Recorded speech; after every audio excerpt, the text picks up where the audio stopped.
No sé si ustedes comparten la teoría de que primero fue uno y luego otro y luego se creó una especie de moda, ¿no? Que creo que es la teoría más coherente. Je ne sais pas si vous êtes d'accord avec la théorie qui me semble la plus cohérente, qui dit que El egipcio, il y a luego los que pagaban el egipcio y luego ya vamos a matar mujeres a Juárez que sale barato. voilà, avec la théorie qui me paraît la plus cohérente, savoir qu'il y a eu d'abord un assassin, et puis ensuite un autre, et puis un troisième, et que finalement c'est devenu une mode et une permissivité pour assassiner. Moi, je suis parfaitement d'accord avec cette théorie, et c'est le socle commun, qui est celui de l'impunité, qui a fait ensuite que, pour dire les choses très crûment et simplement, la chasse aux femmes à Juárez est devenue un loisir.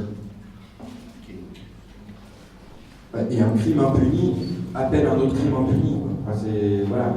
Il y a, sans oublier, pour revenir un petit peu sur ce que disait Paco, sur la non-identification des femmes, moi j'ai pu voir, en tournant là-bas, à la morgue de Juárez, une pièce grande comme ici, remplie de caisses en carton, de boîtes d'archives, avec des ossements de femmes à l'intérieur.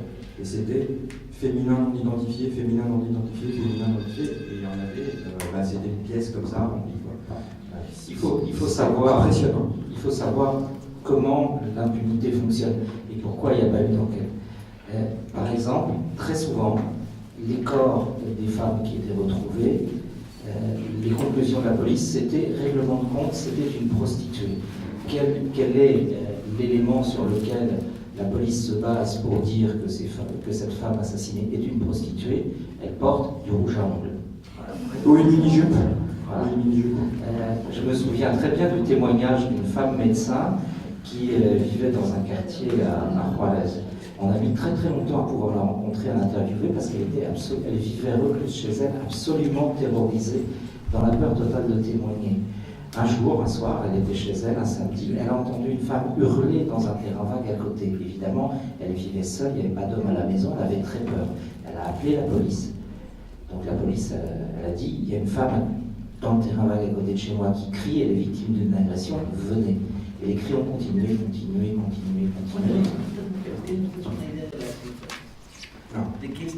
Non, hablamos de miles. De combien de femmes on parle? Vous avez une idée? On parle de milliers de femmes.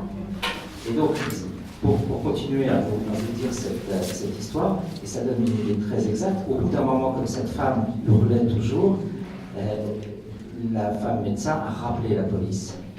Et la seule question que la police a posée, c'est « Ah bon, elle crie toujours ?» Alors elle a tendu l'oreille, les cris s'étaient arrêtés, elle a dit « Non ». Et elle a arrêté de crier « Bon, c'est pas la peine qu'on vienne ». Et le mardi, on a frappé à sa porte, elle a ouvert, et c'était la police. Et la police a dit « C'est vous qui nous avez appelé samedi ?» Elle a dit « Oui ». Et donc la police a dit « On a trouvé le corps d'une femme violée, mutilée dans un terrain vague. Plus loin, il lui manquait des vêtements, pouvez-vous nous indiquer d'où venaient les cris ?» Et donc elle les a emmenés, elle leur a montré, et là ils ont trouvé effectivement une culotte, une chaussure qui manquait, qui correspondait, et donc ils ont pu identifier qu'elle avait été torturée et tuée là. À partir de là, elle a commencé à parler à des journalistes, et à partir de là, elle a commencé à être menacée, à trouver... on a jeté de la merde sur sa maison. Il y avait des hommes qui montaient la garde jour et nuit assis sur des voitures devant sa maison. On l'a terrorisée jusqu'à ce qu'elle arrête de parler. Je me souviens très bien de Patricio Martínez, qui était le gouverneur de l'État de Chihuahua, du Parti révolutionnaire institutionnel, qui disait « Changeons l'image de Juárez ». Comment est-ce qu'on change l'image de Juárez? Il avait décrété la fin des meurtres. Ça se décrète évidemment d'une façon extrêmement simple. On terrorise les témoins, on terrorise tous les gens qui peuvent parler. Et on arrête les boucs émissaires. Parce que c'est à ce moment-là que la police a arrêté 2 chauffeurs de bus qui ont été torturés. Un qui s'appelait El Cerillo, et l'autre, j'ai oublié son nom. Donc ils ont été torturés pour avouer 8 crimes. C'était 8 corps de femmes qu'on avait découverts dans un autre terrain vague. Donc au bout d'un moment, ils ont avoué, sous la torture, ils ont avoué. Et je pense qu'ils ne sont pas du tout coupables. Voilà, il y a tout un faisceau de choses qui font que on est au-delà du fait divers. Il y a aussi la corruption, il y a aussi le fait que pourquoi ça se passe à Ciudad Juárez et pas à Tijuana, par exemple. À Tijuana, il y a des maquiladoras, c'est une ville frontière, il y a un cartel de la drogue. Laredo, ouais. Pourquoi là il semblerait que ce soit aussi lié, d'après ce que disent les quelques flics non pourris ou pas trop corrompus ou quelques agents fédéraux qu'on a pu rencontrer, c'est lié à la structure du cartel. À Tijuana, le cartel de la drogue, c'est un cartel classique avec ses tueurs à gages, qui sont des tueurs à gages, voilà, c'est des hommes de main. À Juarez, les tueurs à gages du cartel, et ça on avait la preuve, ce sont les flics eux-mêmes. Donc il y a un cartel, dans le cartel, qui est un cartel composé de flics. Et ce sont eux qui sont chargés d'enquêter sur ces meurtres-là. Donc on ne va pas enquêter sur le meurtre commis par le copain qui fait partie de la même organisation mafieuse. Donc ça crée l'impunité, et donc voilà, ça crée un phénomène inexpliqué, inexplicable. Justement, sur ce que tu viens de dire, on peut s'appuyer là-dessus de manière à peu près certaine, parce qu'il se passe la même chose au Guatemala. Au Guatemala, depuis l'année 2000, on a entre 5 et 6 000 femmes assassinées avec la même brutalité. Et là, les cartels mexicains de la drogue, le cartel du Golfe et les Zetas aussi, groupes se sont étendus sur un tiers de la surface du Guatemala. Et de la même façon, les anciens militaires, qui sont d'anciens génocidaires, qui sont des gens qui ont pratiqué des campagnes de viol planifiées pendant le conflit guatémaltèque dans les années 80-90, sont aujourd'hui à la fois répartis dans le crime organisé, la sécurité privée et la police. Et il se passe la même chose. Hay un fenómeno que sin duda hay que ponerse a pensar que es angustioso. Ni una sola de las mujeres conocidas es una hija de la clase media o de la clase media alta. Ni una sola conocida. Probablemente entre las 1000 o 1500 mujeres haya excepciones. Pero el escándalo.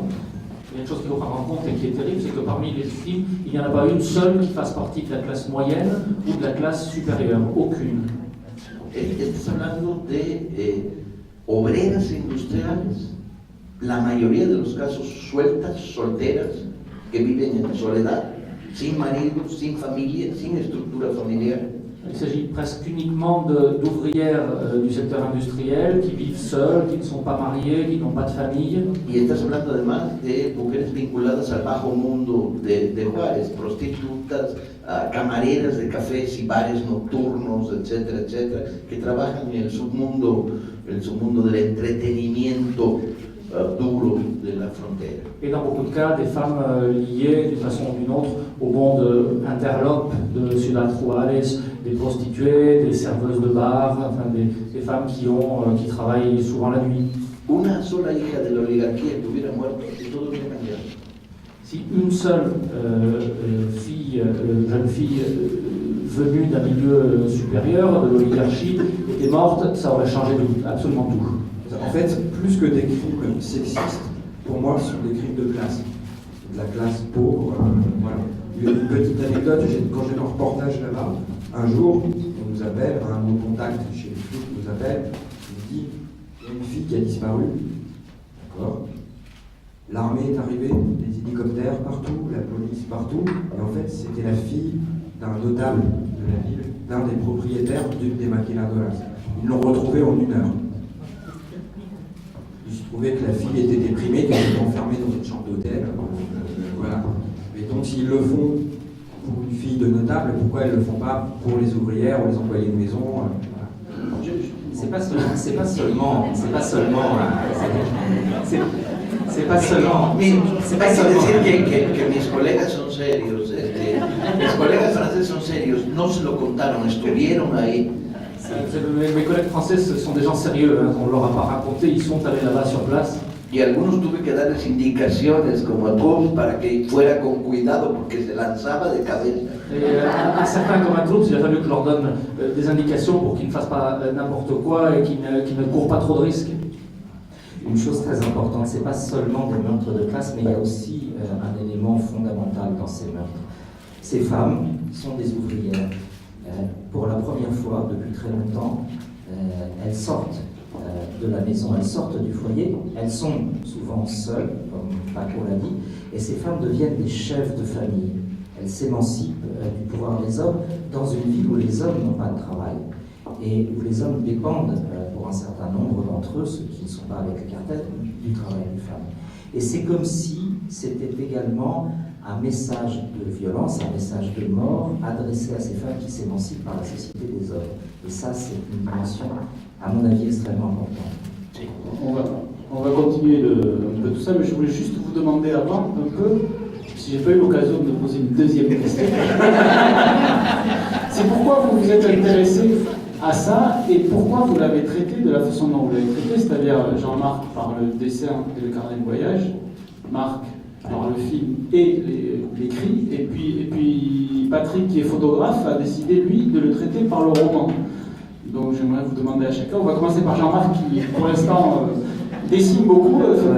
J'écoute beaucoup, mais l'introducción a la segunda etapa no llega la del feminicidio, llega cuando se monta sobre el feminicidio el supercrimen de Juárez, o sea, la entrada en la guerra del narco.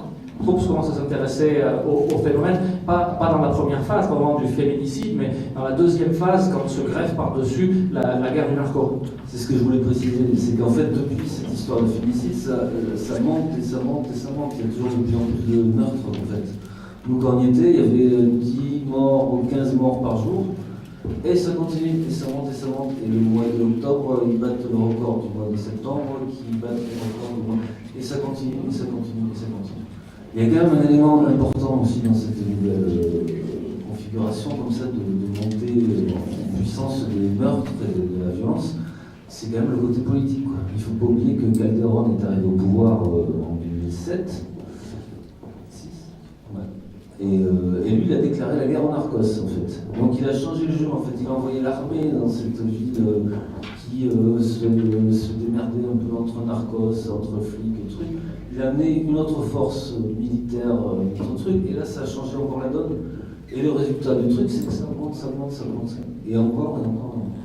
Donc quand on y était, il y a eu des assassinats d'enfants, en fait. Ils sont, enfin voilà, il y a eu 14 gamins qui se sont fait dessouder à Kalachnikov, qui faisaient une partie, enfin une fête, quoi, un anniversaire, quelque chose comme ça. On ne sait pas qui, que quoi, voilà, ils sont tous fait assassiner comme ça. Ça c'était nouveau en fait. Les gens de Rollet étaient vachement choqués par ce truc-là, ça a changé, c'était plus les femmes, le truc habituel. Et depuis, cette histoire d'enfants morts, ça continue. Il y en a eu d'autres, moi j'ai appris ça par les journaux après. Et donc ça monte, ça monte, ça monte.